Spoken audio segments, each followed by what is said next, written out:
Tai žinai, galima valyti daugiabutį, galima valyti 9 aukštį, 16 aukštį. Ai, taigi čia nesunku, čia tik tai 16 aukštų, žinai. Tu užlipi tą 16 aukštą, nu, blėt, žiūriu, pizdės kiek purvo, eik tu savo. Viskas purvina, nu kaip purvina. Tu paimsi kilimėlį, aš jau dabar žinau, kurie kilimėliai. Bet tarkim, tu paimsi kilimėlį, pakratysi, ai jo, fana, ai, tai reikia nešti apačią, žinai. Paimi kilimėlį, tarkim, 12, 11, 10 aukštas, tu vieną kilimėlį neši į apačią, kad iškratytų mane. Ar tu tiesiog kratysi, ne, taip negalima, tai čia yra aplinkos teršimas. Tu turi ne tik iškratyti, bet ir sušluoti visą purvą. O jeigu, ble, dabar, žinai, tai gerai buvo tos šachtos, bet nu jos 9 aukščiuose ir 5 aukščiuose. O jeigu tam 16 aukštų pastate elementariai nėra šachtos, tai tau reikia sušluoti, tai aplinkos teršimas. Tu turi iškratyti ir sušluoti, nes kitaip kažkas paims ir tau paliks siurprizą, kaip šiandien buvo tose laiptinėse. Žodžiu, ten kažkur pačiam viršui iššlavau, nu ir buvo toks tarpas, toks buvo tarpelis tarp kilimėlio ir sienos. Tai aš paskui kaip plovau žiūriu, o kas čia? Tiesiog mačiau taip šliukšt, kaip vanduo kažkas, kas čia tokio, žiūriu purvą, žinai. Labai geri tie mūsų valytojai, firmos kaip gerai valo, žinokit. Jos paima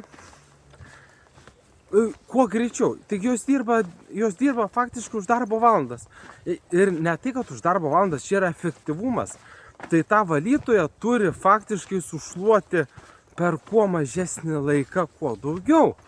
Nes kapitalizmas tai būtent yra pinigai. Per kuo mažesnį laiką ir kuo daugiau išvalyti. Ir spėkit, ką aš šiandien pamačiau, kad tiesiog nevalyta. Bet visa problema yra tai, kad kai nevalyta, arba kai valai rečiau nei kas savaitę, tokiu atveju reikia keisti vandenį kas 2 aukštus.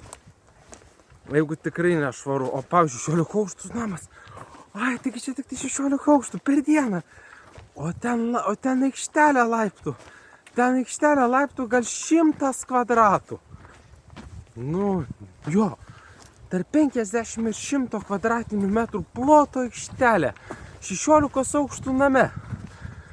Tau tik išvalyti per dieną reikia 16 aukštų. Tai aš jau ten, kai valiau, pamačiau, kad padarė kažkas chaltūrą. Paliko purvo tarp kilimėlių ir sienos. Ir kai aš valiau, visas tas purvas tiesiog pradėjo brėti, šliūkštelėjo. Tai man teko paimti visą kibirą, paimti tą šluostę ir su šluoste gražiai išvalyti. Toks turi būti darbas.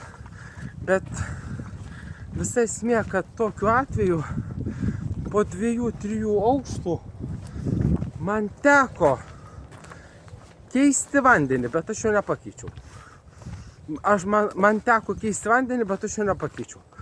Tai čia dar nebaisu, tos kilimėlius galima išvalyti. Bet jeigu tu esi 16 ar 9 aukštų pastate, kaip tu prisiminsi kuriam aukšte, tai taip keista, kad net dirbant valytojo darbą reikia vesti kažkokią apskaitą, ten trumpalaikę, ką žinau, kilimėlius iškratyti. Tai galima, kilimėlius iškratyti galima, bet ką daryti, jeigu tokia nešvari laiptinė ir tyčia darbdavys nenori mokėti pinigų, kad tu valytum kuo rečiau ir tokia nešvari laiptinė. O iš kur gauti vandens? 2-3 aukštai, iš kur gauti vandens? Supranti, va būtent, tai negana to, kad gaut dar galima. O kur jie išpilt? Nes visi sako, kad tu čia išvalyti. Tai aš kai valiau, pas mane buvo tokia situacija, kad aš išvalydavau,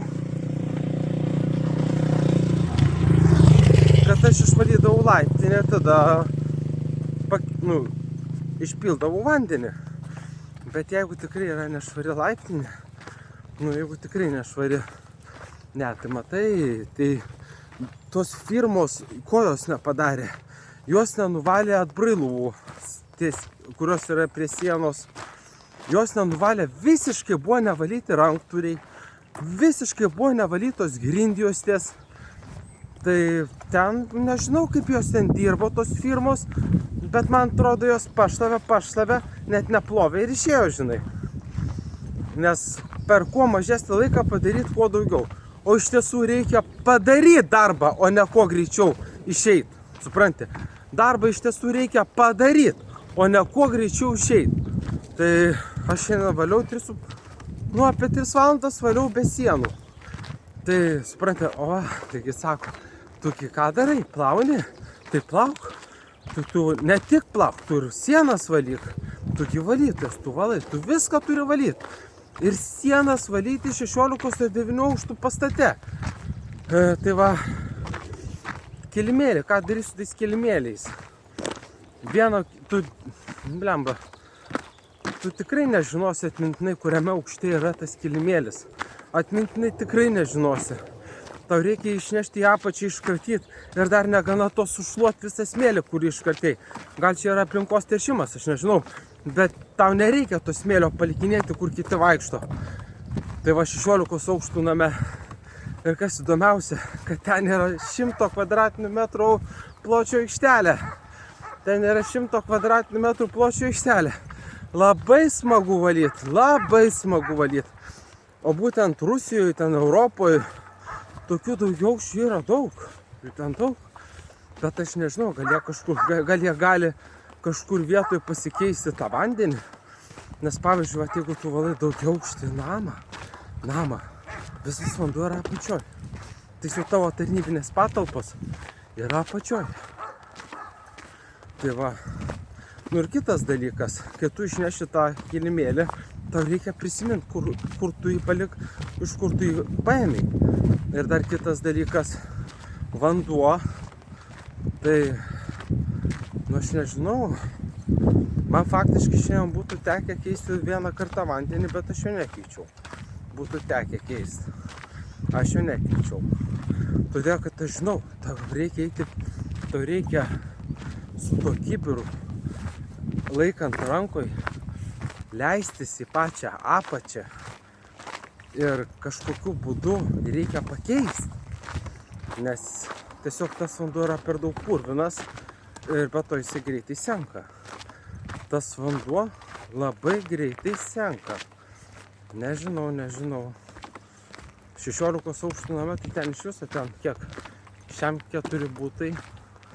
Tu dar turi sužinoti, atgaminti informaciją, iš kur tu tą kilimėlį paėmei. Ir va, toks dalykas su kilimėlis dar pusė bėdos. Bet vandenį keisti reikia leistis pačiam rankiniu būdu į apačią. Ir reikia pačiam leistis į apačią. Kojom. Dažniausiai tai kojom. Pačiam kojomis leistis į apačią. Ir iš naujo žodžiu susitvarkyti, bet tu supranti, kitas dalykas, jeigu tu būsi nemėgiamas valytojas, iš tavęsgi gali visus daiktus, čia tiek problemų. Čia tiek problemų, supranti, kad kilimėlius reikia nešti į apačią arba gali balkoną, kaip tu ten tą balkoną nuneši. Jo, reikia į lauką nešti kilimėlius, o vandenį, kai jau pradeda sekt, kai jau pradeda staigiai mažėti, ir reikia iš karto pakeisti. Tai reiškia eiti rūsį ir kuo daugiau aukštų, kuo didesnės patalpos, tuo dažniau reikia vandenį keisti. Ir aš tikrai abejoju, ar valytojos taip daro. Pavyzdžiui, aš mačiau, kad 5 aukštų namą valytoja valo su visiškai pilnu kibiru ir jis būna po darbo visiškai tuščias. Po jos darbo tas kibiras būna labai nešvarus. Suprantat, 5 aukštų namui reikia didžiulio kibiro pilno vandens ir tai nežinau, ar jinai gerai valo, nes lengviausia tai yra sušluot, suprantat, bet, ta laiptinė buvo, taip, ten apdulkėjus, visą kitą, žodžiu, bet aš dar padaryčiau tą darbą, jeigu aš žinočiau, kad man vanduo neišseks, kad man vanduo nesibaigs, aš padaryčiau tą darbą. Bet kitas dalykas, Nu, tai jeigu neišseks vanduo, o vasarą, pavyzdžiui, pavasarį, nežinau. Esmė, kad pats valymo darbas jis apima ne tik plovimą grindų, taip pat ir rankomis reikia valyti prie sienų esančius paviršius, reikia valyti ranktūrius, visą kitą. Tai faktiškai realiai mano tas darbas 16 aukštų per visą savaitę, čia būtų tik tai pati lengviausia dalis valant monolitus, to 16 aukščius. Čia būtų tik pati lengviausia dalis. O ten valant, kiekvienas aukštas turi po labai didelę aikštelę. Kiekvienas aukštas turi po labai didelę aikštelę. Nu, nežinau. Jeigu man buvo taip sunku šiandien tą laiptinę išvalyti, be sienų, aš sienų neplovau, tai sako, lengvas darbas išplauk sieną, žinai. Lengvas darbas, vanduo senka, vanduo murzinas, sako, tu dar išplauk sieną. Tai ten faktiškai grindis plaunant reikėtų 3-4 valandų vienai laiptiniai. Aš šiandien tik grindis plaudamas sugaišau apie 3 valandas. Tik grindis. Aš nešiojau aukštyn žemyn kilimėlius. Ir po to dar pamačiau, kad mano vanduo jau purvinas ir jo yra mažai. Tai faktiškai, pakeitus vandenį, čia būtų 3,5 valandos. Jo, bet pavyzdžiui, ką tu daryti, jeigu tu valai namų bendriją? Ne vieną laiptinę, žinai. Valai ne vieną laiptinę, o tau reikia išvalyti namų bendriją. Tai, va, čia tada ir įdomumas. Tau reikia iš kitos laiptinės nusigauti tau reikia iš tam tikros laiptinės pasiekti kitos laiptinės rūsį, pakeisti vandenį ir vėl grįžti atgal į viršų, supranti? Tau reikia pakeisti vandenį ir vėl grįžti atgal į viršų. Gerai būtų, jeigu tas vanduo būtų kažkur šalia, tai čia tik tai ofisuose ar ligoninėse, nežinau. Bet valant daugiabučius, tau reikia grįžti į kitą namą, į kitą pastatą, į kitą korpusą. Tau reikia eiti pešiom, nešti tą kibirą, išpilt, tada pripilt, tada dar išskalbti. Žodžiu. Nieko gero, nes vanduo, pagrindinė problema yra vanduo. Vanduo yra pagrindinė problema.